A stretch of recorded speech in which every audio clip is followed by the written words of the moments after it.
este programa especial de Tiempo de Leer con Mario Vargas Llosa y le preguntaba sobre el tema de sus nietos. ¿Realmente usted siente que le han perdido el respeto, que la gente de la generación... Nunca lo tuvieron, nunca me tuvieron ningún respeto, ¿no? Ni mis hijos tampoco, dicho sea de paso, no. Esto me da pie para preguntarle sobre los intelectuales, de los que también habla en La civilización del espectáculo. ¿Realmente usted cree que han perdido respeto en la sociedad los intelectuales? Han perdido influencia, sí, sin ninguna duda. La prueba es que los políticos, que tienen para eso un olfato infalible, cuando quieren retratarse públicamente, ¿a quién buscan? No buscan a filósofos, a novelistas, buscan a futbolistas, buscan a artistas de cine, que son las figuras que impresionan realmente a un público muy grande. Y una de las consecuencias de eso es probablemente que el intelectual se haya retirado cada vez más de la vida pública, que se confine en su actividad específica. Y creo que a eso se debe también que en muchas disciplinas se hayan ido cerrando al gran público, pero es un fenómeno de nuestro tiempo que probablemente no tiene remedio, no va a cambiar, ¿no? No, por lo menos en lo inmediato, ¿no? Sí. También habla usted de los bestsellers. En algún momento dice, bueno, la cultura audiovisual, hay quienes creen que va a hacer que se acaben los libros, y bueno, eso sería bueno para acabar con algunos bestsellers que son un desastre. ¿Por qué le molestan tanto esos bestsellers? No, los bestsellers no me molestan en absoluto, no, absolutamente. Además hay bestsellers que muchas veces son buenos libros.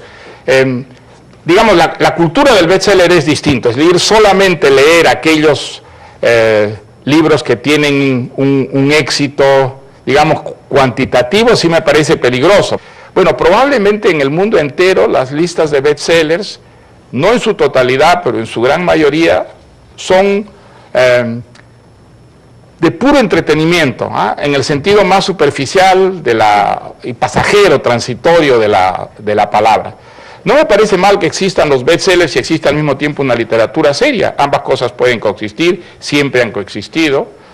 Aunque uno recuerda con nostalgia el siglo XIX, donde los bestsellers eran las grandes obras que se escribían. Los bestsellers eran Dickens, eran Balzac.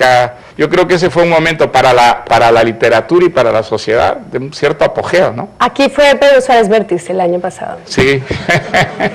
Pues no he visto yo la película de él, ¿a quién te refieres? A un libro que se llama Yo Pedro, que es pues yo no lo he leído, uno de los más vendidos del año. Sí, pues no puedo opinar porque no lo he leído, no. Bueno, en Tiempo de Leer creemos que es mejor que la gente lea bestseller a que no lea nada. No, desde luego, yo creo que es preferible que lea incluso basura a que no lea. Creo que leer de todas maneras es una operación que enriquece a la persona, ¿no? Sí. En eso estamos de acuerdo. ¿Y qué está leyendo usted, maestro? Pues estoy releyendo El sonido y la furia de Faulkner. Es una novela que he leído ya, esta es la tercera vez que la leo. Es una novela enormemente difícil, ¿no? Enormemente difícil, porque uno de los narradores de la novela es un idiota. Es un idiota, es un hombre adulto que tiene una mentalidad de un niñito y vive en una confusión terrible. Y Faulkner encontró un lenguaje absolutamente magistral para mostrar esa mentalidad que es por una parte la de un niño en el cuerpo de un adulto, y entonces eso da una dimensión absolutamente misteriosa, compleja, que lo hunde al lector en las profundidades del humano de una manera realmente extraordinaria. Es una novela también sobre el tema de la cultura. Uno de los personajes es un muchacho que ha pasado por Harvard y que al final termina suicidándose porque ve un fracaso absolutamente total de la cultura para poder resolver su problema familiar. En fin, es una novela maravillosa. Me pasa mucho ahora que releo más que leo. Me gusta releer muchos libros que me impresionaron mucho en el pasado, ¿no? Y a veces me llevo grandes sorpresas, son libros más complejos, más distintos de lo que yo recordaba, ¿no? Claro, en El pez en el agua, que es del año 92, usted dice, yo no volví a leer, bueno, las cosas que leía cuando era adolescente, porque no quiero me pasó como Alejandro Dumas, no lo he vuelto a leer porque fue un autor que a mí me cambió la vida. Yo viví, sufrí, gocé con D'Artagnan, con Porthos, con Aramis, con Athos. Entonces, la idea de que releer eso vaya a descubrirme que esa es una novela pobre, una novela mediocre, yo no quiero tener esa frustración. Sí, como no querer ver a una exnovia para no ver el paso del tiempo. Exactamente. Es una comparación perfecta, sí, perfecta, exacta, sí. Ya tengo que terminar, pero le quiero preguntar por algo que ocurrió en estos días, y es que Günter Grass a los 86 años dijo: ya no alcanzo a hacer una novela. Yo no le creo, no hay que creerles a los escritores de verdad cuando dicen que se van a retirar. ¿Usted no cree en el retiro de los escritores? No, ¿Que hay algunos escritores que retirarse? Son la excepción a la regla. Si uno tiene la vocación de la literatura, eso se convierte en su carne y su sangre, en eso que decía Flaubert, ¿no? En su manera de vivir, y no puede renunciar a ella. O sea que yo creo que mientras viva, Günter Grass va a seguir escribiendo. Son o pequeñas decaídas de ánimo o operaciones publicitarias. No hay que creerles a los escritores cuando dicen que se van a retirar, ¿no? Muy bien, pues en nuestro último segmento lo que vamos a tener es las preguntas de los asistentes, de los estudiantes. Vamos a hacer una pausa y regresamos.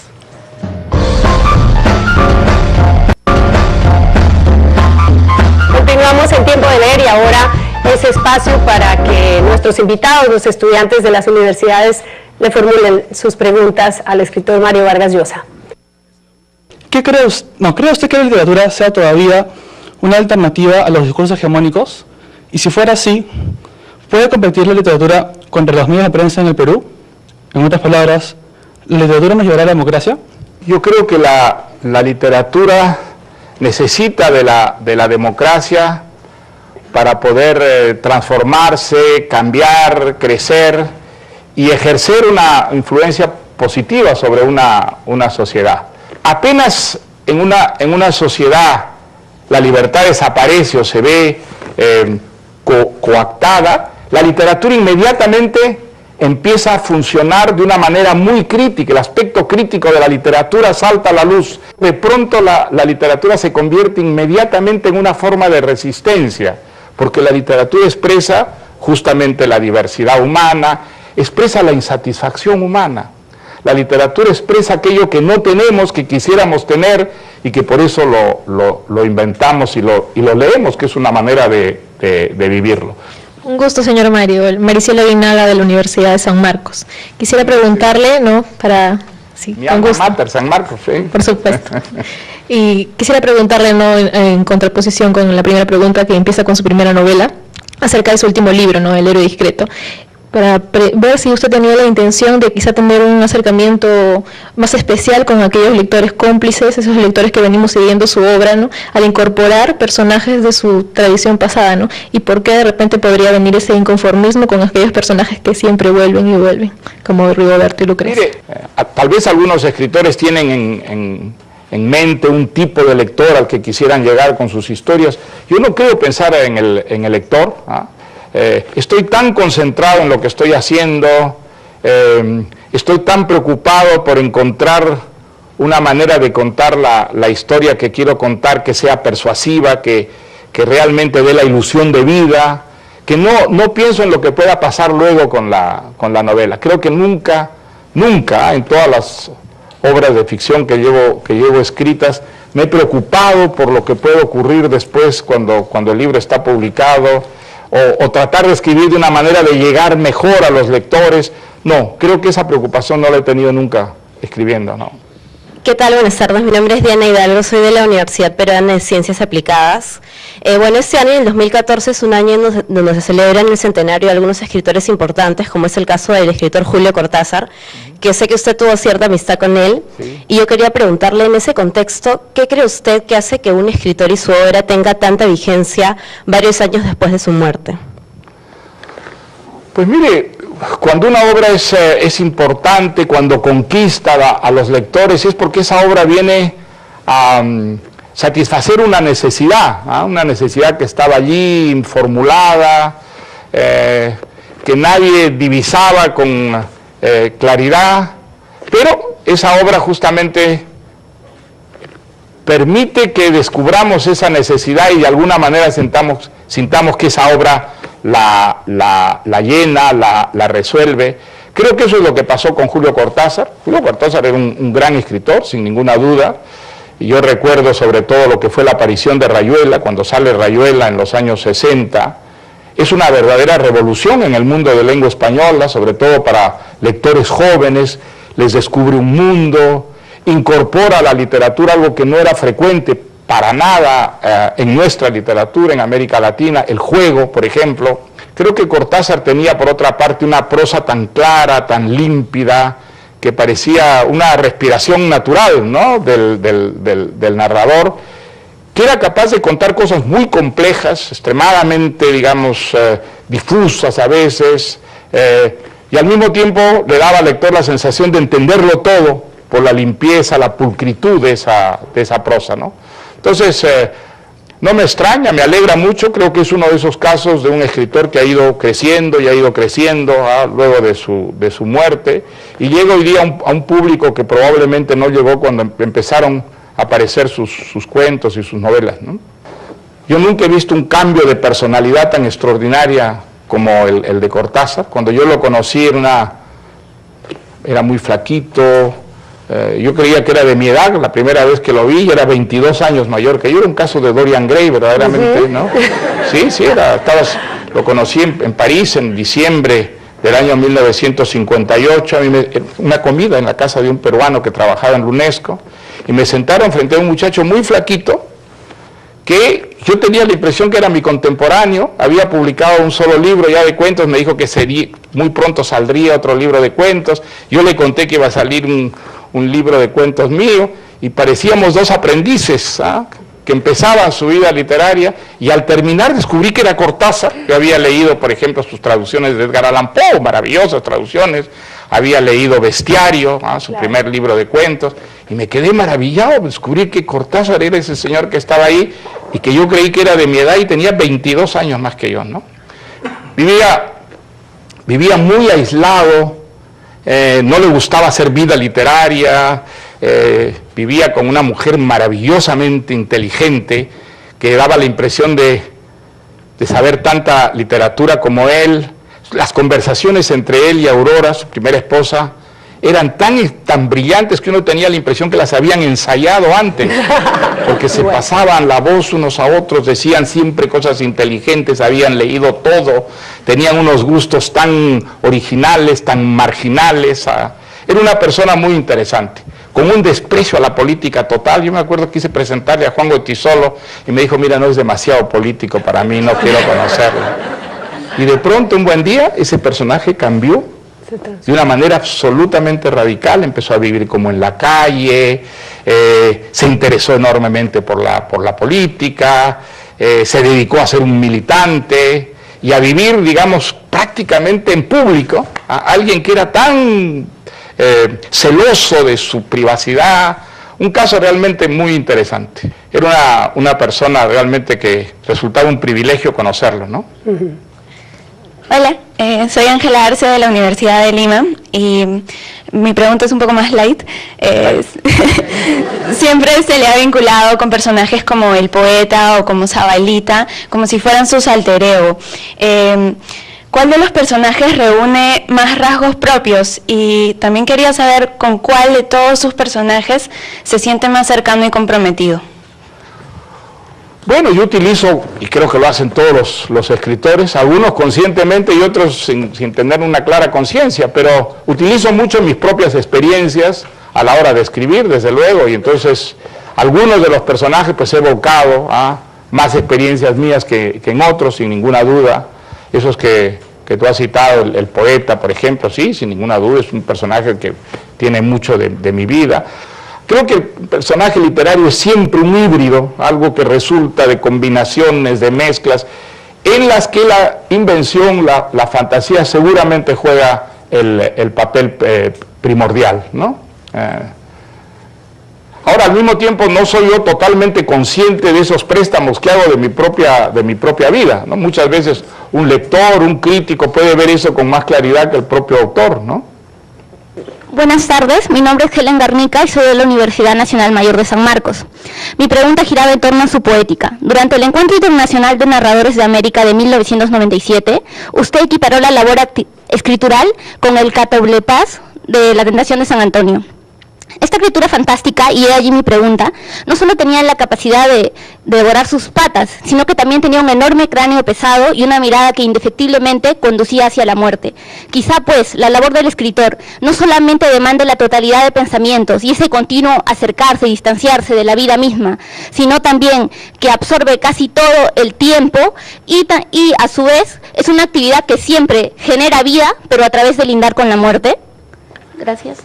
Va a ser una teórica de la literatura. Me ha dejado un poco abrumado. Quisiera responder a su altura, pero no sé cómo. Mira, yo usé la metáfora del catoblepas, que es un animal fantástico, ¿no?, que aparece en La Tentación de San Antonio de Flaubert y en los bestiarios fantásticos, porque es un animal que se come a sí mismo, se alimenta de sí mismo, comienza comiendo sus propios pies. Yo decía que eso es lo que hace el escritor cuando escribe, que el escritor cuando escribe de alguna manera saca a luz una intimidad, escarba, y muchas veces saca cosas que no se atrevería jamás a sacar en una conversación, a exponer a la luz pública, porque muchas veces son cosas que o lo avergüenzan o lo marginan, pero creo que esa es una materia absolutamente privilegiada para la creación literaria, ¿no? Pues yo creo que los escritores se alimentan de sí mismos, desde luego utilizando también la imaginación, pero que muchas veces esos fondos oscuros de la personalidad son la materia privilegiada para la creación literaria. Bueno, pero espero que no se coman los pies. No se comen, se los comen simbólicamente, ¿no? Se comen simbólicamente lo que son, se exponen. Hombre, algunos escritores más que otros. Los escritores que llamamos malditos, por ejemplo, ¿por qué los llamamos malditos? Porque sacan a la luz algo que existe pero que está escondido. Por ejemplo, el Marqués de Sade. El Marqués de Sade es un escritor maldito, da una descripción de lo humano que es aterradora, ¿no es cierto?, porque está hecha de crueldad, está hecha de unos excesos atroces. Bueno, también somos eso nosotros cuando soñamos, cuando deseamos, no necesariamente cuando actuamos, salvo casos muy especiales, pero Sade presenta una imagen de lo humano que es terrible y sin embargo no es totalmente falaz. No somos solo eso, pero también somos eso, ¿no? Y entonces creo que en su caso la teoría de Bataille funciona. Él expresó a través de novelas, a través de ensayos, algo que hasta él nadie se había atrevido a sacar a la luz, ¿no? Muy bien, podríamos quedarnos un montón de tiempo hablando con usted, pero no lo podemos agobiar. Se nos pasa muy rápido. Le agradezco inmensamente por haber aceptado esta invitación de Tiempo de Leer y de Canal N. Mil gracias, muchas gracias.